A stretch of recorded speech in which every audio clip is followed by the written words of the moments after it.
gente queria parafrasear o apóstolo Paulo, quando escreveu aos Romanos e usou aquela frase: que diremos à vista destas coisas? É que Paulo falou isso no contexto de toda a história da salvação. E lá às alturas do capítulo 8, ele vai dizer: se Deus é por nós, quem será contra nós? Mas eu me valho da frase de Paulo para justamente me referir, diante de tudo que a gente tem visto nesses dias, de expectativas que estão aí por vir, o que a gente vai dizer? Porque a gente quase que é exprimido, comprimido, exigido de dizer alguma coisa, né? Você tem que se posicionar, se é contra, se é a favor. E a gente acaba dizendo nem o que deve e o que deveria dizer não diz. Por isso eu gostaria de sugerir que a gente primeiro de tudo ouvisse o Senhor. Vamos abrir a palavra de Deus no Evangelho de Mateus capítulo 5, porque nesse contexto nós precisamos da mensagem de Cristo, que não é outra senão o próprio Evangelho. Ele é o inaugurador e o consumador do Evangelho. Ele propõe o Evangelho desde a primeira página das Escrituras e até a última. Ele ainda está ali ratificando a boa nova, a mensagem de esperança, de redenção. E particularmente nesse texto, buscamos de Deus nessa hora instrução para a nossa reflexão nesta manhã. Leamos, mesmo assentados, acompanhamos a leitura. Vendo Jesus as multidões, subiu ao monte, e como se assentasse, aproximaram-se os seus discípulos, e ele passou a ensiná-los, dizendo: bem-aventurados os humildes de espírito, porque deles é o reino dos céus. Bem-aventurados os que choram, porque serão consolados. Bem-aventurados os mansos, porque herdarão a terra. Bem-aventurados os que têm fome e sede de justiça, porque serão fartos. Bem-aventurados os misericordiosos, porque alcançarão misericórdia. Bem-aventurados os limpos de coração, porque verão a Deus. Bem-aventurados os pacificadores, porque serão chamados filhos de Deus. Bem-aventurados os perseguidos por causa da justiça, porque deles é o reino dos céus. Bem-aventurados sois quando por minha causa vos injuriarem, vos perseguirem e mentindo disserem todo mal contra vós. Regozijai-vos e exultai, porque é grande o vosso galardão nos céus, pois assim perseguiram aos profetas que viveram antes de vós. Vós sois o sal da terra. Ora, se o sal vier a ser insípido, como lhe restaurar o sabor? Para nada mais presta, senão para, lançado fora, ser pisado pelos homens. Vós sois a luz do mundo. Não se pode esconder a cidade edificada sobre o monte, nem se acende uma candeia para colocá-la debaixo do alqueire, mas no velador, e alumia todos que se encontram na casa. Assim brilhe também a vossa luz diante dos homens, para que vejam as vossas boas obras e glorifiquem a vosso Pai que está nos céus. Pai, esta é a tua palavra eterna, que se aplica a cada passo da nossa vida, especialmente em situações especiais. Ela é o nosso único recurso, e nós não queremos nos furtar do privilégio de ler, meditar e aprender os teus caminhos para conosco. Fala ao nosso coração nesta hora, em nome de Jesus. Amém. Perguntas que não querem calar e que em alguns momentos elas se tornam mais altissonantes. Qual o sentido da vida? Qual o significado das coisas com as quais lidamos? Afinal, por que vivemos? Estas indagações, em maior ou menor grau, sempre nos acompanham, e especialmente nas ocasiões limítrofes, nos tempos de crise, em horas de incerteza, porque somos mexidos nos fundamentos, somos sacudidos na essência, começamos a avaliar tudo aquilo que estava tão certinho, tão organizado, tudo cumprindo o cronograma, e de repente o mundo fica em polvorosa. E aí a gente passa a perguntar: para que tudo isso? Por que o esforço? Por que tanto empenho? E aquilo que era apenas, quem sabe, uma discussão filosófica, metafísica, etérea, vem para o feijão com arroz, literalmente. Vem para o dia a dia, vem para as coisas que precisamos resolver aqui e agora. A semana que passou, decididamente, não foi uma semana qualquer. Você já passou por outras ocasiões, há pessoas aqui que viveram episódios que já fazem parte da história nacional e mundial, mas com certeza esse período recente vai ficar profundamente marcado nos nossos corações e não sabemos ainda o que vai vir para a semana que estamos iniciando. O movimento, ou o não movimento dos caminhoneiros ficaram estacionados, mexeu com a nossa rotina, com os planos para o futuro imediato, coisas que precisamos resolver para o dia que estávamos vivendo, até mesmo para com projetos que dizem respeito a ocasiões mais remotas. O reverendo Davi tem que fazer um casamento sábado que vem lá em Minas, né? Ou não, né? Eu só tenho 7 voos marcados para essa semana, tá?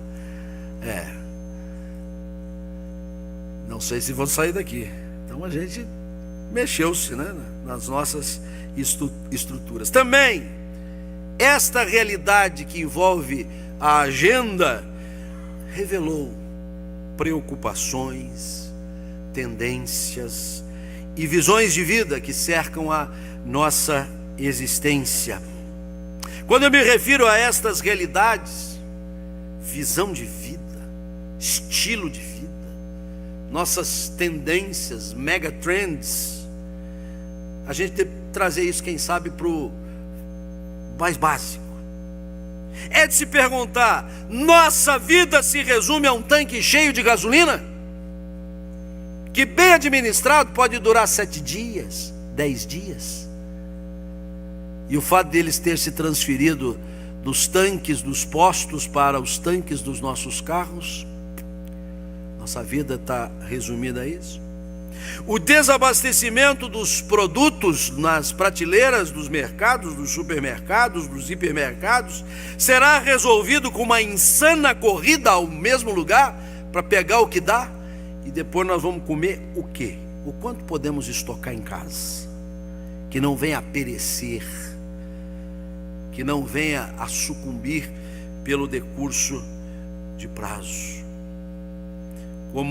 Como não poderia deixar de ser, nós não ficamos de fora desta polêmica e de seus desdobramentos. Em qualquer fórum, somos de fato instados a opinar, contra, a favor, e geralmente muito pelo contrário. A gente acaba nem lá, nem cá. Como crentes, também fomos instados a, primeiro de tudo, buscar a Deus e buscar no Senhor a orientação e a direção, e principalmente ouvir a sua palavra, como a que acabamos de ler, e não menos tudo que já teve lugar nesse culto, que de alguma forma foi extremamente instrutivo, nutrimento para as nossas almas, orientação e luz para os nossos caminhos. O Sermão do Monte tem a sua abertura exatamente nestas magistrais palavras de Jesus. Elas são incomparáveis. Quando tomamos isto como uma literatura de per si, nós não encontramos no cenário universal da literatura palavras tão candentes, tão fortes, tão profundas como estas que o Senhor Jesus aqui emitiu. E elas dão o que pensar. Elas nos deixam boquiabertos. Elas nos levam para as cordas, e ali, pressionados, nós precisamos responder de alguma forma. Sob a expressão grega makarios, que veio a ser traduzida por bem-aventurados, Jesus responde àquelas indagações iniciais, aquelas a que eu me referi exatamente no princípio da mensagem: qual o sentido da vida, qual o significado das coisas, porque afinal nós vivemos. Nós estamos em busca da realização, da verdadeira felicidade. E aqui, de uma maneira talvez mais litúrgica, teológica, a expressão bem-aventurados encerra bem o nosso anseio, o nosso anelo, o nosso desejo. Mas surpreendentemente, Jesus responde a estas indagações de uma maneira jamais vista, de um modo que não encontramos também paralelo em toda a literatura religiosa, secular, regional ou universal. A mensagem de Cristo para nós nesta porção é a essência do Evangelho.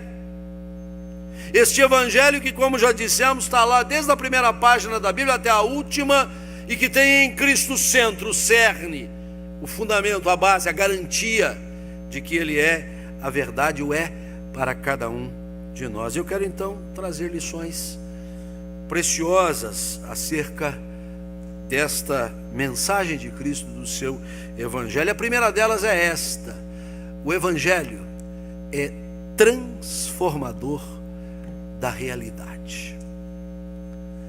O Evangelho tem a capacidade, tem a condição, tem o poder de transformar.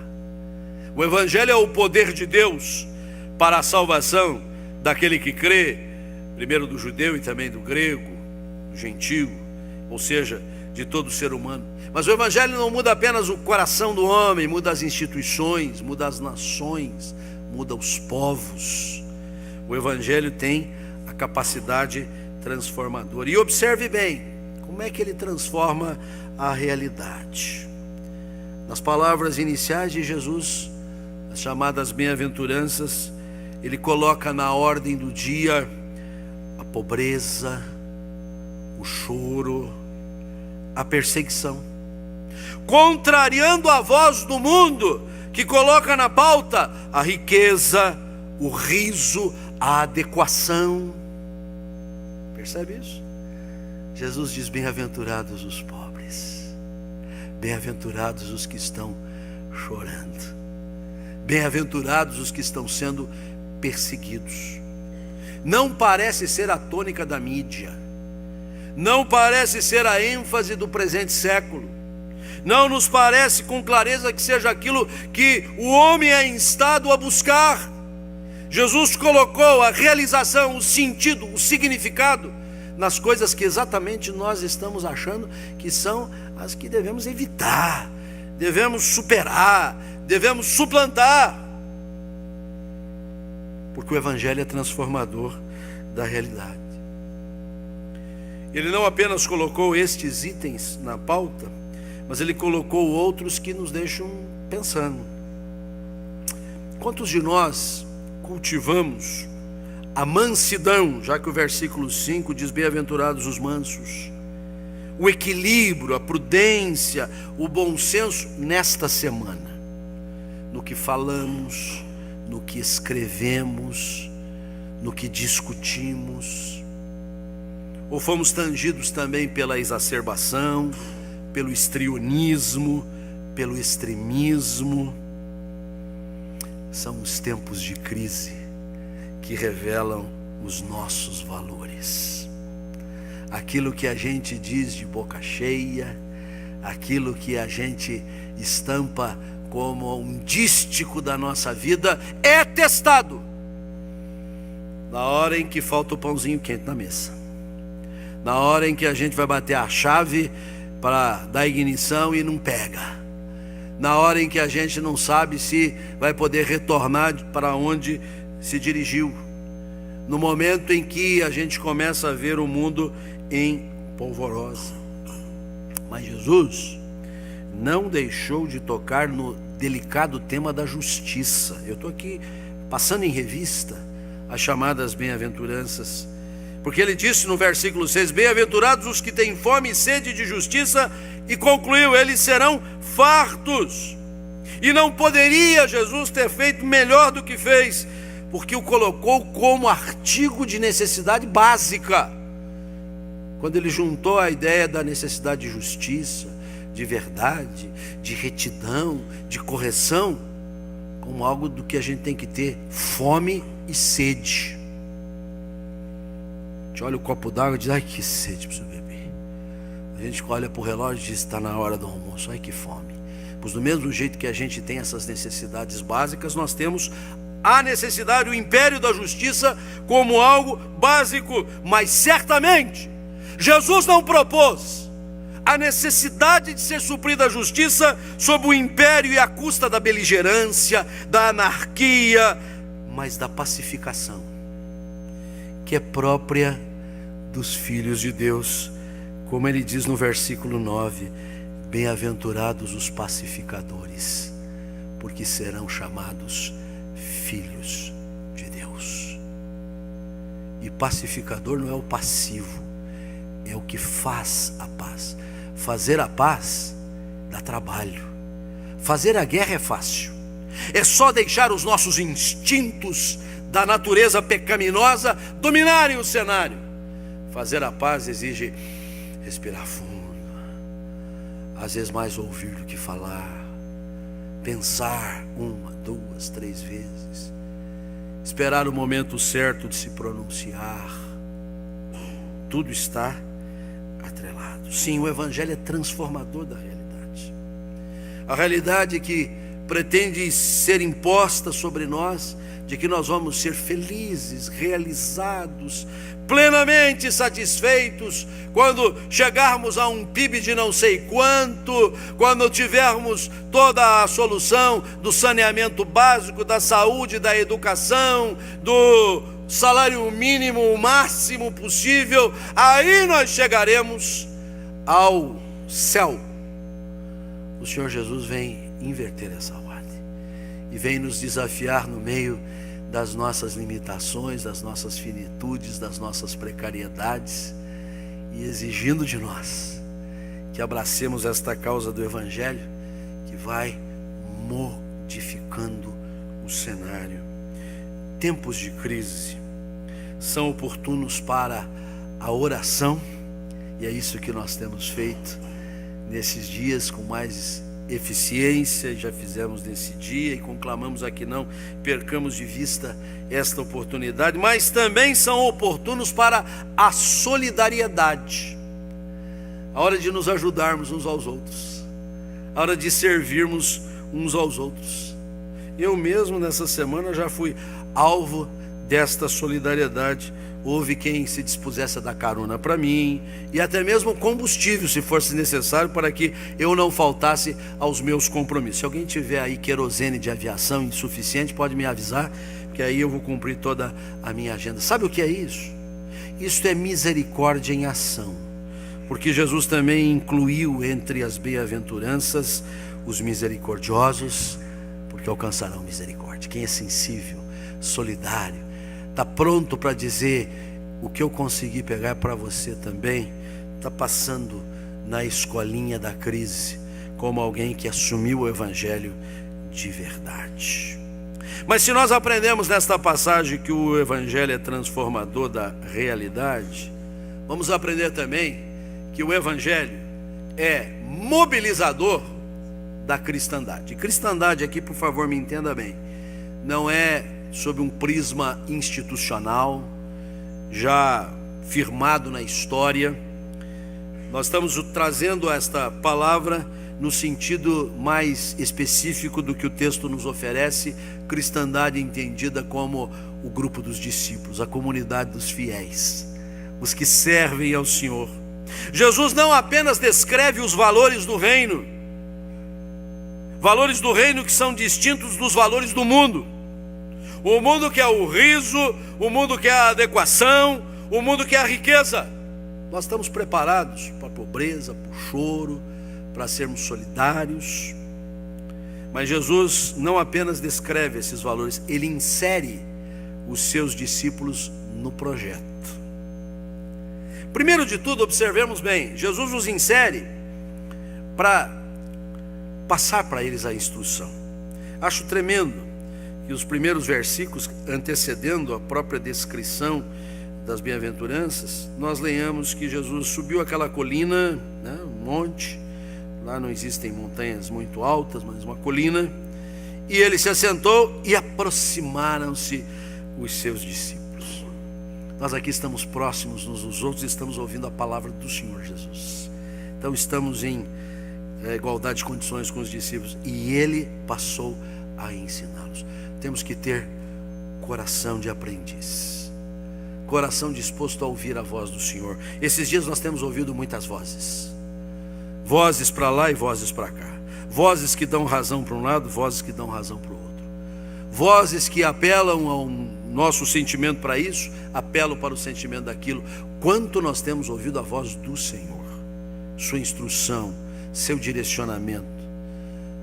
É preciso, primeiro de tudo, entender que o Senhor nos mobiliza para sermos partícipes desse evangelho transformador, chamando-nos para ouvirmos a sua instrução. Depois, o Senhor nos mobiliza caracterizando-nos como agentes da transformação. Se você observar bem, Jesus começa as bem-aventuranças de uma maneira, de certa forma, impessoal.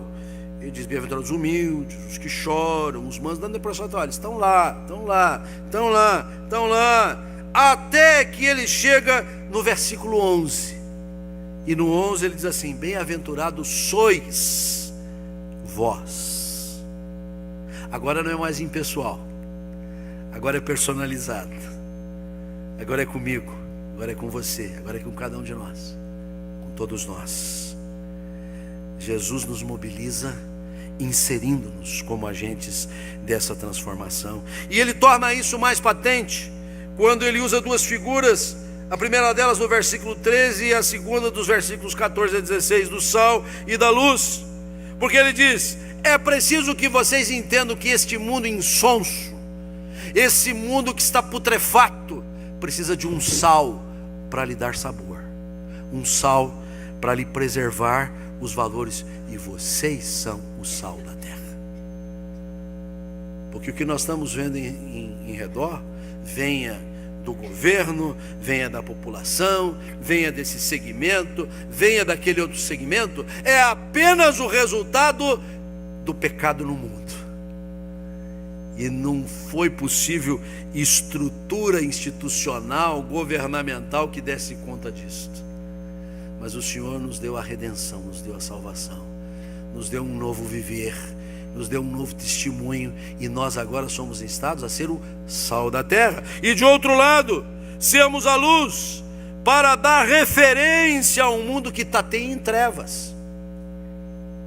E é preciso que você assuma esse seu papel. As pessoas estão tateando em trevas, as pessoas não estão sabendo para onde é que vão. As pessoas estão achando que fazendo este gesto ou fazendo aquele outro gesto vão resolver as coisas, e você precisa se assumir como luzeiro deste mundo tenebroso. Ser uma referência não ideológica, não política, de preferência de partido A, de partido B, de partido nenhum. Aliás, o que mais a gente vê nesses dias é um desejo de anarquia, de caos. E eu quero aqui me referir à belíssima mensagem do reverendo Davi, nesta manhã, no culto das 9 horas, tratando sobre a ética do caos que o pecado ocasiona na nossa vida. E nós temos a missão de agentes de transformação, e as pessoas hão de olhar para nós e ver: ali tem uma palavra boa, tem um caminho bom, aqui estão os luzeiros deste mundo. Jesus nos insere como mobilizadores, ensinando-nos, inserindo-nos como agentes da transformação, mas finalmente ainda advertindo-nos quanto à oposição que nós vamos receber. Não pense que você, como agente de transformação, você como luzeiro referência, vai ser aplaudido, você vai ser apupado, você vai ser ovacionado, você vai ser ovacionado. Vão jogar ovo em você, vão bater em você, vão bater bonito em você. Porque Jesus já disse isso, não sou eu que estou dizendo. Dos versos 10 a 12 ele já vem falando só do tema da perseguição, mas ele diz: bem-aventurados os perseguidos por causa da justiça, é deles o reino. Bem-aventurados sois, estamos inseridos, quando por minha causa vos injuriarem, vos perseguindo e mentindo, disserem todo mal contra vós. E ele ainda diz: regozijai-vos e exultai. Meus irmãos, o Evangelho é transformador da realidade. O Evangelho é mobilizador da cristandade. Mas por fim, vamos lembrar que o Evangelho é difusor da eternidade. A mensagem de Cristo é eminentemente encarnada. Jesus está conectado às nossas necessidades cotidianas, tanto que Ele nos ensinou a orar rogando o pão nosso de cada dia. E nele está inserido toda a gama de realidades cotidianas. Jesus não está alheio ao que se dá no Brasil e nem nós podemos ficar alienados. Temos uma mensagem que é um estilo de vida para impactar o mundo em redor. Mas temos mais do que isso, e disso nós não podemos nos furtar ao ensejo desta mensagem. Nós temos a esperança em Cristo, não somente para o tempo presente, porque se a nossa esperança em Cristo se limita ao tempo presente, somos os mais infelizes de todos os homens. Não passamos dos demais que também propõem utopias. Nós estamos inseridos, nós temos uma mensagem encarnada, nós somos referência de postura, de posicionamento, mas nós temos mais ainda, nós temos a oportunidade de difundir uma mensagem que ultrapassa o tempo e o espaço e que nos lança na eternidade. Temos a esperança em Cristo para toda a eternidade, onde habita a justiça e a verdade, onde tudo se acha suprido com abundância, onde reina o amor e reina eternamente, porque até a fé e a própria esperança vão sucumbir nesta realidade, mas o amor permanece eternamente. Observe bem, Jesus principia dizendo no versículo 3, bem-aventurados os pobres de espírito, os humildes de espírito, porque deles é o reino já é nosso, é uma realidade presente, ele já está conosco, Jesus o inaugurou e nos conferiu. Mas no versículo 12, quando Jesus vai terminando as bem-aventuranças, ele diz: regozijai-vos, exultai, porque é grande o vosso galardão no céu. O deles é o reino, é presente. O galardão nos céus é futuro, é eterno. E esta realidade nós não podemos tratá-la à parte. Não podemos imaginar que isto é mera utopia, como já nos referimos. É a nossa verdadeira esperança, porque toda esta realidade pode passar. O Senhor tem reservado para todos nós a eternidade, uma vida eterna, uma vida de comunhão e de amor com o Senhor. E eu creio que esses tempos em que somos questionados dos valores mais profundos da nossa alma, nós devemos ao fim e ao cabo chegar a uma boa conclusão. Pode tudo passar, mas a graça e o amor do Senhor não passarão de sobre nós.